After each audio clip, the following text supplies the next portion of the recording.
इस डूम्सडे का दूसरे गेटवे की हम बात कर रहे हैं। इस डूम्सडे का दूसरा गेटवे ही है इस युद्ध की सबसे बड़ी वजह। और जब यह गेटवे खुलता है तो पूरी दुनिया महायुद्ध के मुहाने पर आकर खड़ी हो जाती है।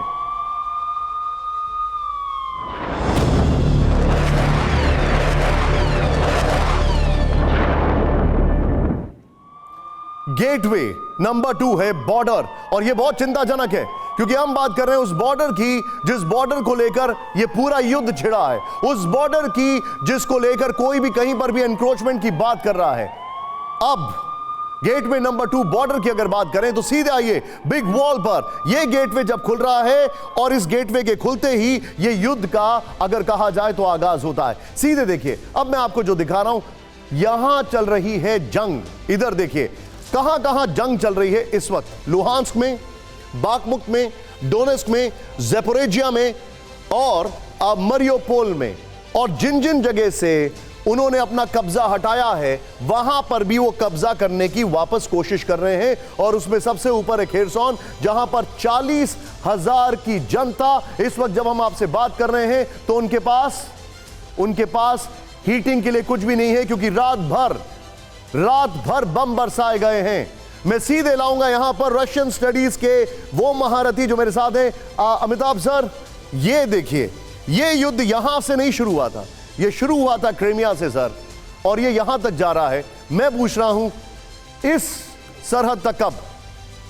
देखिए, हम हमेशा रूस के अटैक के बारे में बात करते हैं, कभी हम ये नहीं सोचते हैं कि अगर यूक्रेन काउंटर अटैक करता है तो यूक्रेनियन प्रोपोजिशन क्या है कि हम यहाँ से शुरू करेंगे, जापोरिजिया से नीचे आते हुए जो सबसे पतला उनका एक स्ट्रेच है जो सी ऑफ अजोव की तरफ जाता है, मारियोपोल से मेलिटोपोल से मारियोपोल और सी ऑफ अजोव की तरफ खुलता है।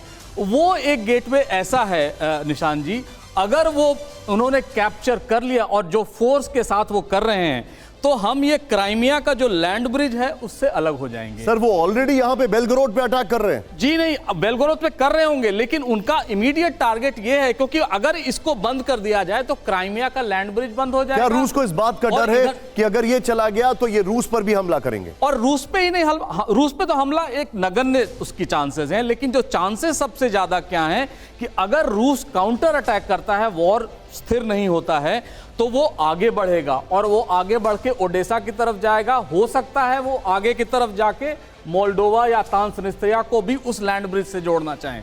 इनका अभी टारगेट पूरा नहीं हुआ है, इसीलिए कह रहा हूं मैं कि इस चीज को हम जरूर ध्यान दें कि अगर यूक्रेन इतने हथियार जमा कर रहा है, एयरफोर्स की बात कर रहा है, तो कहीं वो सी ऑफ अजोव को कैप्चर या वो लैंड ब्रिज बना लिया तो क्या होगा? उससे क्या होगा कि हमारा ये पूरा जो एजम्पशन है कि इसके आगे अब क्या होगा नेक्स्ट लेवल? देखिए, इसके आगे दो अगर बहुत ज्यादा वॉर बढ़ता है तो ये आगे बढ़ेंगे ओडेसा से आपको मोल्दोवा की तरफ। अगर वॉर को स्थिर रखा जाता है तो ये पूरा जो टेरिटरी जो जिन्होंने अपने आप में मिलाया है रूस पे और वो अपने संविधान में कह दिया कि उनकी टेरिटरी है, उसको वो फिर से कैप्चर करने की कोशिश करेंगे। Point taken. हम आपको आगे बताएंगे कि रूस यूक्रेन युद्ध की आंच और किन किन देशों तक फैल सकती है। रूसी पीस कीपिंग फोर्स पर ट्रांसनिस्ट्रिया में हमला बर्दाश्त नहीं किया जाएगा। यह बड़ी खबर मैं आपको सामने बता रहा हूं, यह बड़ी खबर है। ट्रांसनिस्ट्रिया में रूसी फौज पर हमला, रूस पर हमला माना जाएगा। ट्रांसनिस्ट्रिया को लेकर रूस की अब तक की सबसे बड़ी वार्निंग है। रूस के विदेश मंत्रालय की ट्रांसनिस्ट्रिया पर वार्निंग है। यह बहुत बड़ी खबर मैं आपको बता रहा हूं। इसके बाद जंग के जो नए मोर्चे हैं, क्योंकि हम बात कर रहे हैं गेटवे बॉर्डर की, अब जरा जंग के नए मोर्चों की बात करते हैं और सीधे यहां पर चलते हैं। जरा दिखाइए यहां पर अब जो हमारे सामने जंग के नए मोर्चे हैं उनको देखिए सबसे पहले। और इसके लिए मैं थोड़ी देर के अंदर दीपक सर को बुलाऊंगा। रूस और यूक्रेन आपको दिखाई देता है। नेक्स्ट दिखाइए जो आपके सामने अब आ रहा है, बेलारूस और पोलैंड। पोलैंड ने आज बेलारूस के बॉर्डर पर हेज हॉग्स लगा दिए। क्यों? क्योंकि वो टैंक्स को रोकना चाहते हैं। उस बॉर्डर के ऊपर अभी पोलैंड के बॉर्डर पर बेलारूस की जो पलटन है वो वॉर ट्रेनिंग कर रही है। फिर इसके बाद वो जगह जहां से अभी सुरभि रिपोर्ट करी है, लेकिन उससे पहले यूक्रेन ट्रांसनिस्ट्रिया जो हमने आपको दिखाया, यूक्रेन, ट्रांसनिस्ट्रिया जो हमने आपको दिखाया। नेक्स्ट फिर जो हमारे सामने है वो है यहां पर चीन और ताइवान। सुरभि हमारे साथ है वहां पर, मैं उनसे एक क्विक रिएक्शन लूंगा, फिर उसके बाद दीपक सर के पास भी आऊंगा। ये देखिए, फिर उत्तर कोरिया और दक्षिण कोरिया, ये वो जगह है जो कि मुझे लगता है यूक्रेन से भी सबसे ज्यादा अनप्रेडिक्टेबल है, क्योंकि वहां पर एक ऐसा इंसान है जो ऐसा कहा जाए कि मतलब आपने किसके हाथ में तलवार दे दी फिर वो क्या कर सकता है, मैं बोलना नहीं चाहता। बहरहाल ईरान वर्सेस इजराइल, नेतन्याहू के आने के बाद ये ऐसा एक कॉन्टेक्स्ट हो गया है जो ऐसा लगता है कि कुछ ना कुछ यहां पर हो सकता है कभी भी। और फिर एक नया वॉर फ्रंट, मतलब बहुत पुराना वॉर फ्रंट था जो कि अब खुलकर सामने आ रहा है, वो दिखाइए जरा। चीन और जापान की हम बात कर रहे हैं, एक ऐसा वॉर फ्रंट जो कि अब, क्योंकि यहां पर क्वाड को लेकर न जाने क्यों क्वाड के बाद रूस और चीन एकदम साथ आ गए हैं, और यह हमारे सामने एक चिंताजनक है। पहले एक क्विक रिएक्शन, सुरभि मेरे साथ है। सुरभि, हम वॉर फ्रंट की बात कर रहे हैं, चाइना ताइवान, हम वॉर फ्रंट की बात कर रहे हैं, चाइना जापान, चाइना ताइवान, आप वहां पर मौजूद हैं। जब आप यहां पर थी स्टूडियो में और जब आप वहां पर गई, कितना परसेप्शन चेंज आया है आपका यह समझते हुए कि वहां पर क्या हालात हैं और कब क्या हो सकता है?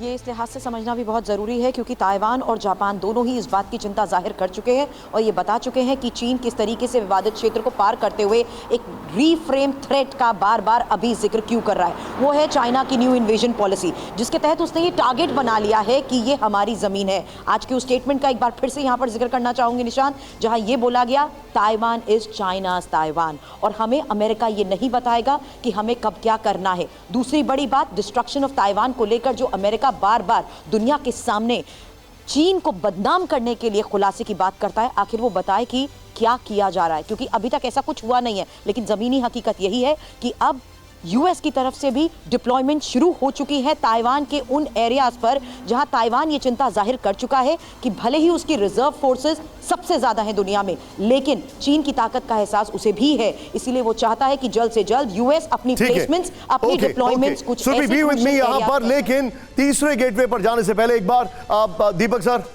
आप पोलैंड में भारत के एम्बेसडर रहे, फिर से वो मैप दिखाइए जरा यहां पर जो हमने थोड़ी देर पहले दिखाया था। सर, पोलैंड वर्सेस बेलारूस, और मेरे मन में जो सवाल बार बार आता है, आई स्टैंड करेक्टेड अगर मैं गलत हूं, बेलारूस आर्टिकल 5 का एक बहुत बढ़िया तोड़ है। What is your take sir? Article 5 of the NATO alliance.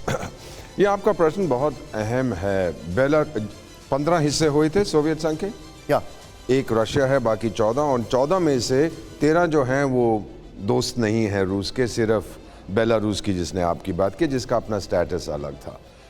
Belarus ही, आपने बिल्कुल सही कहा है कि अगर कुछ हुआ तो बेलारूस में ही सारा जो the next stage will be set by Belarus.